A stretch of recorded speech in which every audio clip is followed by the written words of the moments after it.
The icy plains of Siberia held a dark secret, a secret that would haunt the region for years to come. A monster stalked the night, preying on unsuspecting women who were simply going about their lives, unaware of the lurking danger.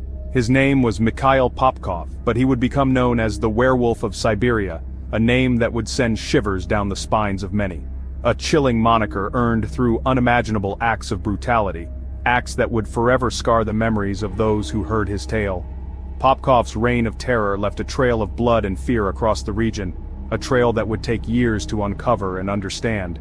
He shattered the lives of countless families, leaving behind a legacy of pain and sorrow that would never fully heal. His crimes, a grotesque tapestry of violence, shocked even the most hardened investigators, those who had seen the worst humanity had to offer. For over 2 decades, the shadow of the werewolf loomed large, casting a pall over the lives of those who lived in constant fear. His victims, mostly young women, vanished without a trace, leaving their families and friends in a state of perpetual anguish. Each disappearance sent shockwaves through the community, a community that would never feel truly safe again. Fear became a constant companion, a shadow that followed the residents of Siberia wherever they went. Whispers of a monster in their midst spread like wildfire, whispers that would only grow louder with each new victim. Little did they know the truth was far more horrifying than their darkest nightmares, a truth that would eventually come to light. Popkov's crimes weren't simply acts of violence, they were acts of depravity, acts that would leave a lasting mark on the psyche of the region. He took pleasure in the suffering of his victims, a pleasure that would only fuel his monstrous actions. His methods were as calculated as they were cruel, a meticulous plan that he executed with chilling precision. He would often pose as a police officer, using his position of authority to gain the trust of his victims, a trust that would ultimately lead to their demise. Once alone, he would unleash his fury, subjecting them to unimaginable horrors before ending their lives. Horrors that would haunt the memories of those who discovered the aftermath. The Werewolf of Siberia became a chilling legend, a cautionary tale whispered in hushed tones around campfires and in darkened rooms. His crimes served as a stark reminder of the darkness that can lurk beneath the surface even in the most unexpected places, a darkness that can strike when least expected. The hunt for the monster would span decades, leaving a trail of shattered lives and unanswered questions in its wake, a hunt that would test the resolve of those determined to bring him to justice. Investigators pored over every clue, every piece of evidence, determined to put an end to the reign of terror that had gripped their community. The community, though gripped by fear, came together in solidarity, holding vigils and memorials for the victims, refusing to let the darkness consume them. And as the sun rose over the icy plains of Siberia, there was a glimmer of hope, a hope that one day the shadow of the werewolf would be lifted, and peace would return to their lives. Mikhail Viktorovich Popkov was born in 1964 in the remote village of Angarsk, Siberia. This small, isolated community surrounded by the vast, icy wilderness seemed an unlikely birthplace for one of Russia's most notorious serial killers. The village, with its modest homes and close-knit residents, was a place where everyone knew each other, and life moved at a slow, predictable pace. On the surface, he lived a seemingly ordinary life. He was the kind of man you might pass on the street without a second glance, blending into the background of everyday life. His neighbors would describe him as polite, even friendly, always ready with a nod or a wave. He was married with a daughter. His family photos painted a picture of domestic bliss, with smiling faces and happy moments captured in time. He played the role of a loving father and husband convincingly, participating in family outings and community events. He worked as a police officer, a position that commanded respect and trust in the community. Wearing the uniform, he was seen as a protector, someone who upheld the law and kept the peace. His colleagues and the townspeople trusted him implicitly, never suspecting the darkness that lay beneath. He was seen as a devoted husband and father, a pillar of the community. He attended local events, helped his neighbors, and was involved in the lives of those around him. His presence was reassuring, a constant in the ever-changing dynamics of the village. But beneath this veneer of normalcy lurked a monster, a darkness that was carefully hidden from the world, a sinister side that no one could have imagined. The duality of his existence was chilling, a stark contrast between the man he appeared to be and the predator he truly was.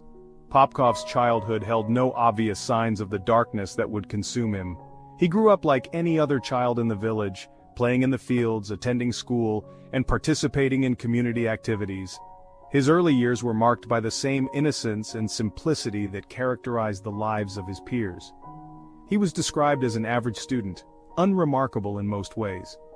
Teachers and classmates remembered him as quiet and reserved, someone who did not stand out in any particular way. His academic performance was neither exceptional nor poor, just average. There were no outward signs of violence or aggression.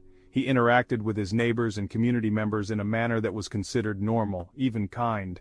His demeanor was calm, his actions measured, giving no hint of the turmoil that lay beneath. He blended seamlessly into the fabric of his small community. His life was a tapestry of ordinary moments, woven together to create the illusion of normalcy. He was a part of the village's daily rhythm, a familiar face in a familiar place.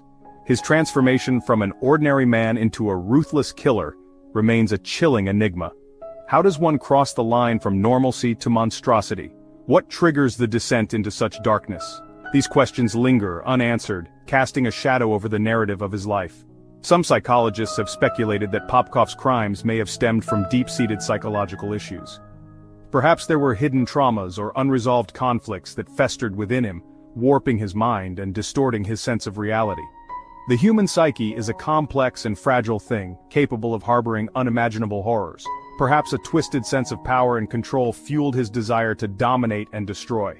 The act of taking a life may have given him a perverse sense of satisfaction, a way to assert his dominance over others. This need for control could have been a driving force behind his heinous acts. Others believe that a traumatic event buried deep in his past may have triggered his descent into madness.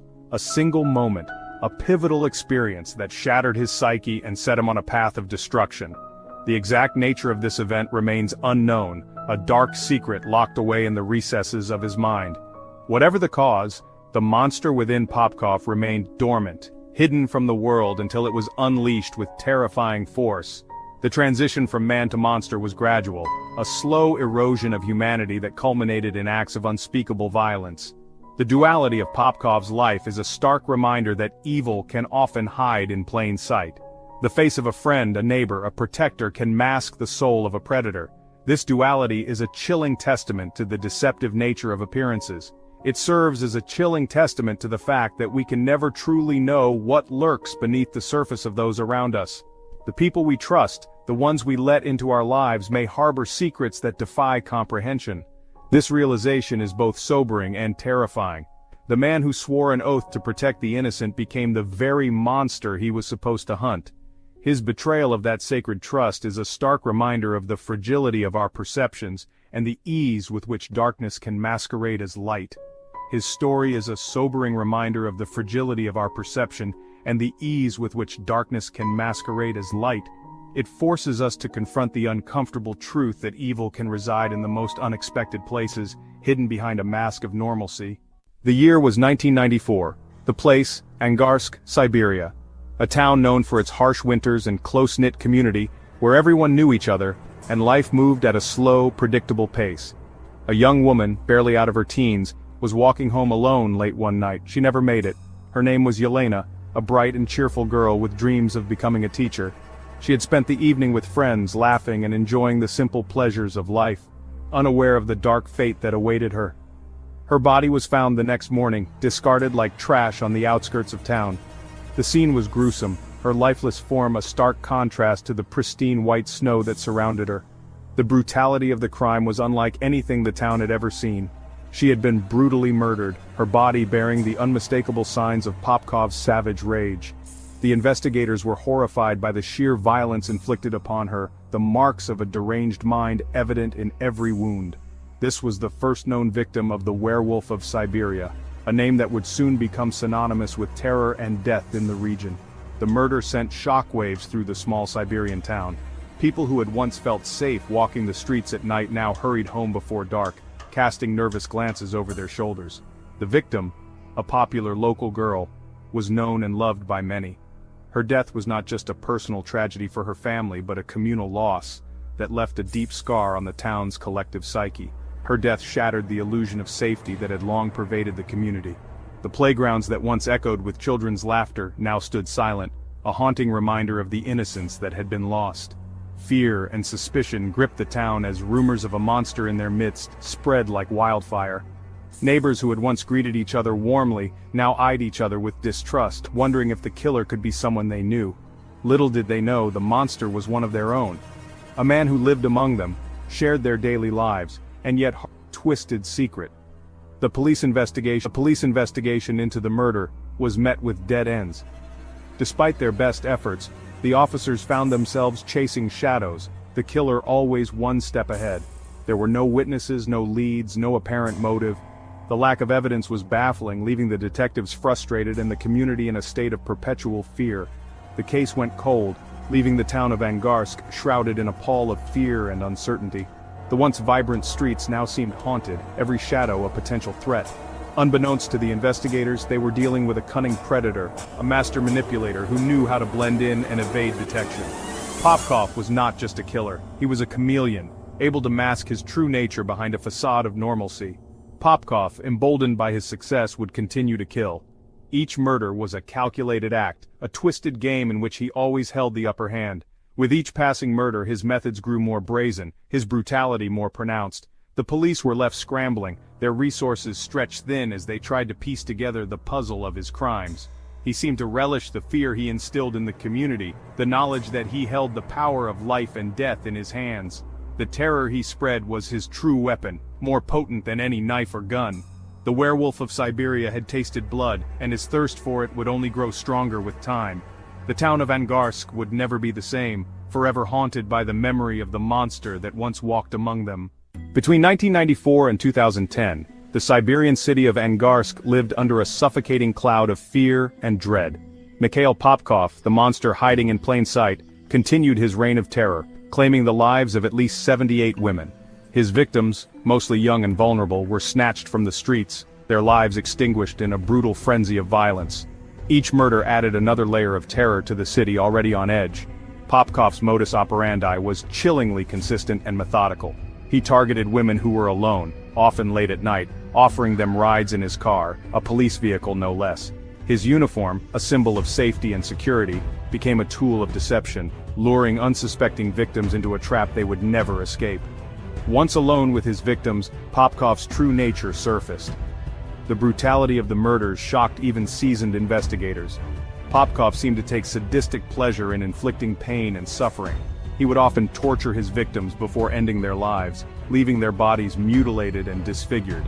The level of violence suggested a deep-seated rage, a perverse need to dominate and control. As the body count rose, so did the pressure on the authorities. The werewolf of Siberia had become a national obsession, his crimes a grim reminder of the failures of law enforcement and the vulnerability of innocent lives. The hunt for the killer intensified, but Popkov, a master manipulator, remained one step ahead, blending back into his ordinary life, hiding in plain sight.